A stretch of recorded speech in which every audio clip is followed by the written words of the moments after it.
Hi guys, it's Miss Condos. I thought that I would read The Shoemaker and the Elves to you guys. It's on Clever, and it's a book we never really got to, but I thought that it would be cool to get a chance to read it with you and maybe talk about a few things about it. So let's go ahead and read it. The Shoemaker and the Elves. So we're going to focus on how can elves help a shoemaker?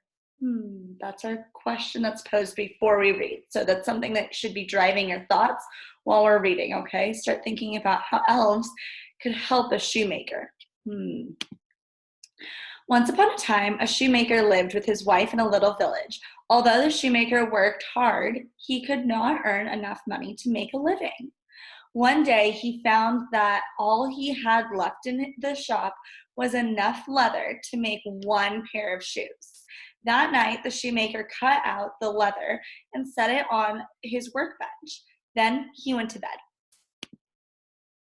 The next morning, the shoemaker was amazed to find a perfect pair of shoes on his workbench. He called his wife, "Wife, come quick and see. Look what someone made for me." The shoes were so beautiful that a customer paid extra for them. Now the shoemaker could buy enough leather to make 2 pairs of shoes. That night, the shoemaker cut out the leather and set it on his workbench. It's a good time to think about what you think will happen next. Okay. The next morning, there on his bench were 2 perfect pairs of shoes. Once again, the shoemaker sold the beautiful shoes quickly. That night, the shoemaker cut out enough leather to make 4 pairs of shoes. Just as before, he set it out on the workbench, ready to make the shoes the next day. Just as before, he went to bed. Again, think about it with the pattern. What do you think will happen? The next morning, just as before, there on his bench were 4 pairs of perfect shoes. Once again, the shoemaker sold the beautiful shoes quickly. Day after day, the shoemaker woke to find wonderful shoes on his bench. Shoes for work, shoes for play, shoes for dance the night away. Shoes to dance the night away. Day after day, more and more people came to buy the beautiful shoes. Look at all those people in that picture. One night, the shoemaker said to his wife, "We must find out who is making the shoes."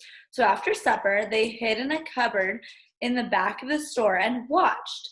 Just as the clock struck 12, 2 tiny elves danced into the room. They hopped up on the bench and began to work. As they worked, they sang, "We sleep by day, at night we sew, in and out our needles go. Stitch, stitch, stitching small and neat. Lovely shoes for lucky feet." And there's the elves on that picture. I want you guys to think about the fact that if they're sleeping and it's 12, is that the 12 midnight that happens in the middle of the night? Or is that the 12 in the middle of the day where we eat lunch? Think about that, okay? Talked a little bit about time. As daybreak came, the elves danced out the window and disappeared. "How can we ever thank them?" wondered the shoemaker. "We have made a lot of money because of them. Let's make them some new shoes," said his wife. The shoemaker and his wife bought the smoothest silks and softest satins. They made the elves new suits. On New Year's Eve, they put 2 little sets of clothes on the bench, and they hid in the cupboard and watched. Think about what you think will happen. When the little elves saw the new clothes, they danced and laughed and clapped their hands. They put on the clothes and twirled around. Then they danced out the window and were gone forever. The shoemaker and his wife were never poor again, but they never forgot the elves that helped them. Every New Year's Eve, they put out a new set of clothes for the elves. And every New Year's Day, the clothes are gone.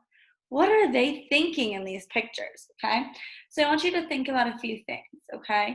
I want you thinking about how the elves were able to help the shoemaker. What are they thinking in these 5 pictures right here? I want you to think about maybe who all the characters were. There were only 4 main characters, I think. So I want you to think about who those 4 main characters were. I want you to think about the events in the story and how one event would make the next event happen. And I want you guys to think about the setting, because there was really only like one major setting in the story, okay? So I miss you guys lots, and I hope you enjoy this story. Bye, guys.